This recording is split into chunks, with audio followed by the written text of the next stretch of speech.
segment. At ngayong umaga, napakaswerte natin, mapapag-usapan natin ang Kasambahay Unified Registration System. At ngayong umaga nga, makakasama natin si Attorney Alan Joseph Andrada, ang Head Member Services, Collections and Contributions Section of SSS Branch Systems and Procedures Department. Magandang umaga sa inyo, Attorney. Good morning. Magandang umaga po at isang mapagpalang bagong taon sa ating lahat at sa ating mga manonood. Attorney, welcome nga sa Good Morning Boss. At siguro para pag-usapan na nga po natin ang ating topic for this morning, ano po ba itong Kasambahay Unified Registration System o kumbaga URS kung tawagin natin? Itong Kasambahay Unified Registration System, or in short it is KURS, is actually a mandate of the Batas Kasambahay, which became effective last June 4 of 2013. And under the implementing rules and regulations of this Batas Kasambahay, the three social security agencies of the government, the SSS, the Home Development Mutual Fund or the Pag-ibig, and the Philippine Health Insurance Corporation, PhilHealth, was mandated to establish a seamless transactional environment wherein itong ating mga household employers at ang kanilang mga kasambahay will have the ease of facility in complying with the provisions of this Batas Kasambahay, particularly in registering as household employers and as kasambahays. So, in short, we may call this KURS or Kasambahay Unified Registration System as a 3-in-1 system or a one-stop shop, mainly for the registration of household employers and their respective kasambahays. So talagang ina-address niya yung need for time ng mga kasambahay sa pag-register? Yes, not only kasambahays but more particularly even the household employers. We all understand that household employers and kasambahays are very busy. The household employers are busy with their occupation or profession. And the kasambahays are also very busy mending the household. So they might want to comply with the provisions of the law, but they would find it inconvenient to go to these three agencies. Remember that before the advent of Kasambahay, they were only compulsory covered under the SSS. Hindi pa kasama noon ang PhilHealth at saka Pag-ibig. But with this new law, kailangan magrehistro na sa tatlong ahensya, and it will be quite burdensome to go from one office to another, and they will be sacrificing a lot of time to do this. So this KURS or the Unified Registration System is meant to address this difficulty. Much as they would like to comply with the requirements of the law, we understand that it will not be that easy for them. That's why we have this facility. Ito po, Sir Alan, natin na pag-usapan natin kumbaga yung yung general na kung ano nga yung KURS na to. Pero paano po ba ito nakakatulong lalo na po sa ating mga domestic workers? Kumbaga, kasi pag-usapan nyo nga po like sa household employers, kumbaga, it's gonna be more convenient kasi hindi na nila kailangan pumunta sa bawat agency. For our domestic workers naman po, how does this help? It's the same. The concept for household employers and kasambahays or domestic workers is the same. This system is meant to consolidate the registration systems of these three agencies, and all common personal information will be encoded in the respective systems of these three agencies. So, magiging convenient para sa mga kasambahay because as I have said a while ago, you do not have to go from one office to another. Kailangan mo lang magpunta in either of these three agencies.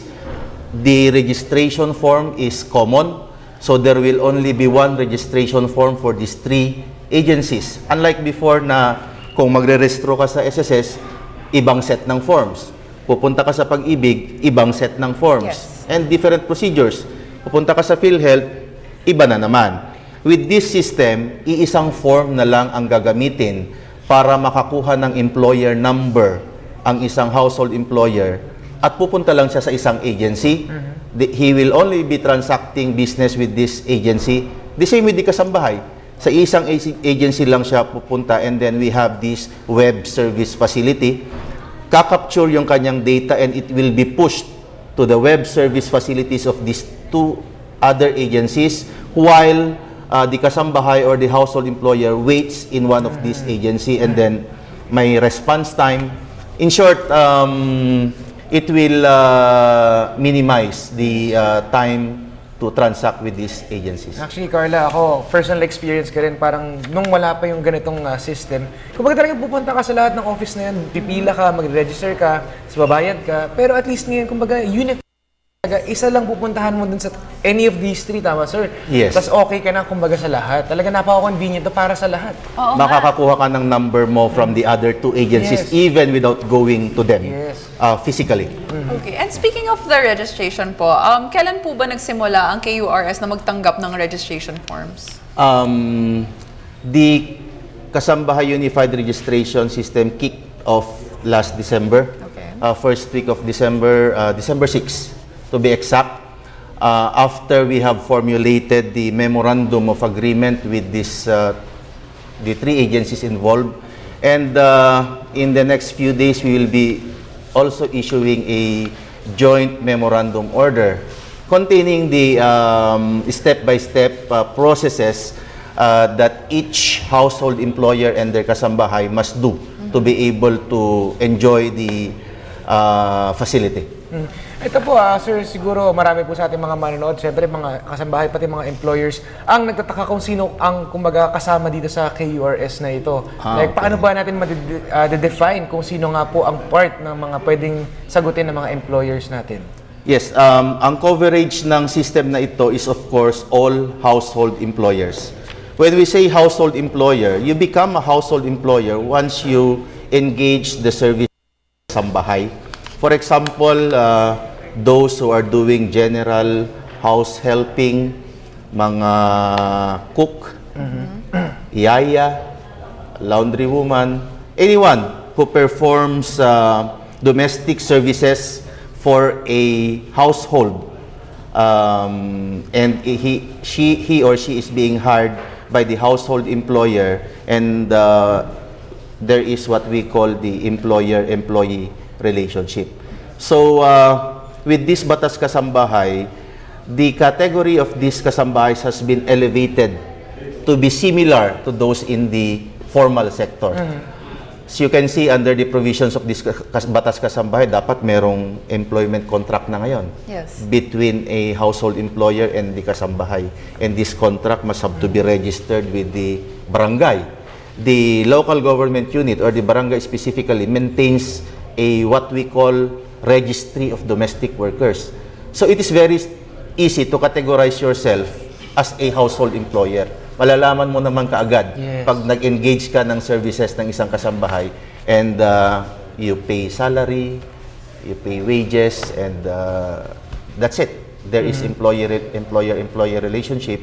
You are automatically covered under this kasambahay registration system. Yes. Pero attorney, I guess yung mga tanong like ng mga tao, like kasi with regards sa kasambahay law, parang nagiging problem dito, Carla, yung mga like yung mga drivers and yung mga labandera, kumbaga, they come in like with the labandera, kami Once po, a week. once a week, Yeah. parang, and Yeah, then yeah. I'm guessing na they have other employers also, parang kumbaga naglalabas sila para sa ibang mga tao pa, and pag sa mga driver po, ang driver po hindi po kasama dito. Paano po ba ang mga kumbaga yung mga maliliit na details, kumbaga na nami-miss out natin when we think about this? Actually, two things.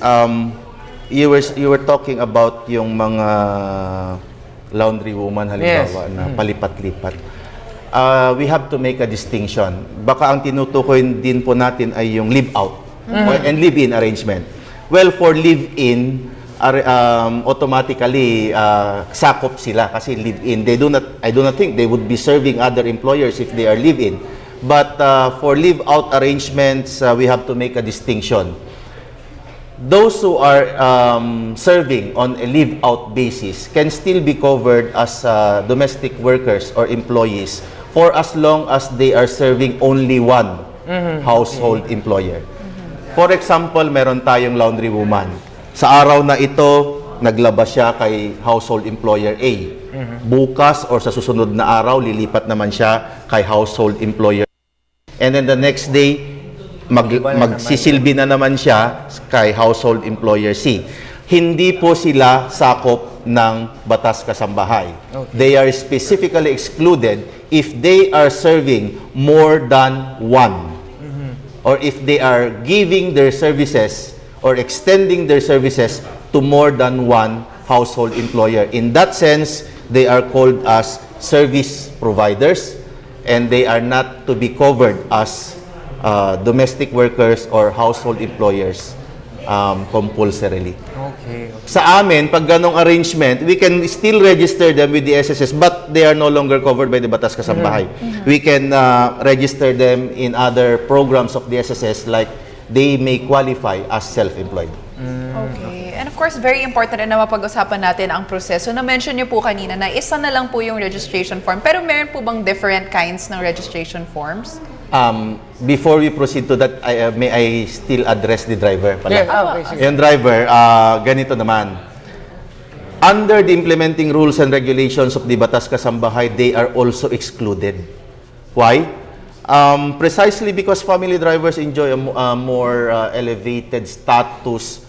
Parang hindi yata daw angkop na sila ay matawag na kasambahay. Okay. The position of the Department of Labor is that these family drivers are covered already under the different provisions of the Labor Code.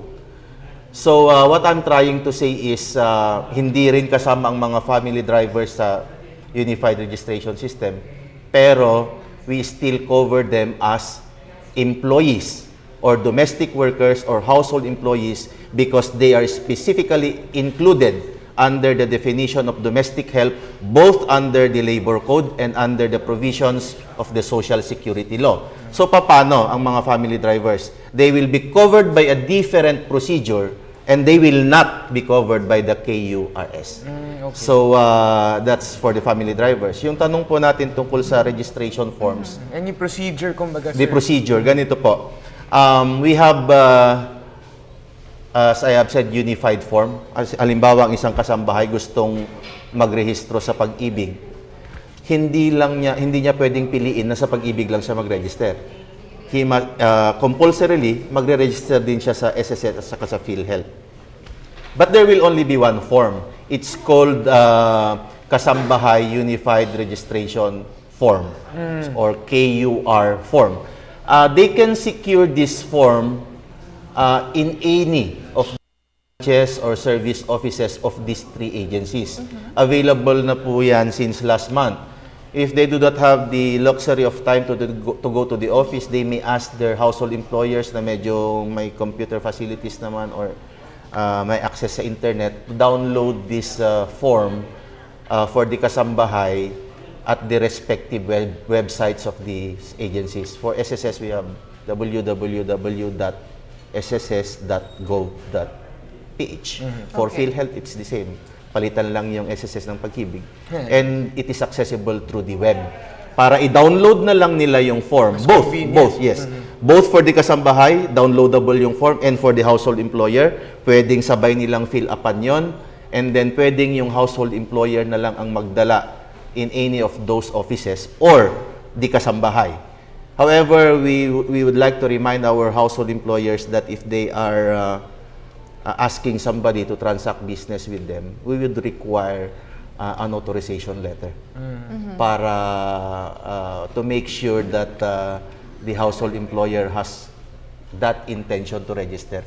Pag hindi niya kasi inauthorize yung magdadala or magpo-process ng forms, tendency is baka i-deny later ng household employer na hindi naman ako nag-register. Hindi siya kasama. So, kung hindi siya magpe-personal appearance, transaction would have to be done through a representative. Hinahanapan po natin yung representative na yon ng authorization letter plus the valid ID of the household employer and the valid ID of the person authorized. At ito lang po yung kailangan, valid ID at yung letter, or meron pang ibang requirements? Well, actually, if you are registering as a household employer, wala na po tayong ibang requirement na hinihingi kung ikaw mismo ang makikipag-transact. Ang kinakailangan lang natin yung mga valid ID and authorization letter if you are asking somebody to register for you or to transact or to file the forms. For a kasambahay, PhilHealth and Pag-ibig does not require any documentary requirement. As a matter of policy for the SSS, kailangan naming i-establish yung identity ng kasambahay. So, hinahanapan natin siya ng normally, very popular na hinahanap dyan, birth certificate, baptismal certificate. However, we would like to make it a point na kung hindi available yung documents na yon, the registration form can still be processed. Magsasubmit na lang siya later. Kasi iniisip ng ating mga kasambahay, yung mga documents ko naiwan sa probinsya or hindi pa ako nakakakuha. So that should not stop them from registering. Hindi dapat maging rason na wala silang dokumento kasi they may submit later. For purposes of registration, pwedeng wala munang document na isubmit just to facilitate and ease up the registration process. Kasi baka mamaya hindi sila mag-register dahil wala silang document. Alright, and Carlan, talagang ang dami nating natutunan ngayong umaga tungkol sa Kasambahay Unified Registration System. At syempre, dahil nakwento yan sa atin, ng ating kasama ngayong umaga, yan si Attorney Alan Joseph Andrada, ang Head Member Services Collections and Contributions Section of SSS Branch Systems and Procedures Department. Maraming salamat sa inyo, Attorney. At talagang naikwento nyo sa amin at syempre sa ating mga boss kung paano nga gumagana itong Kasambahay Unified Registration System. Maraming salamat po. Thank you. Maraming salamat din sa pagkakataon and there will be more announcements to come while as we go on. Yes. Thank you.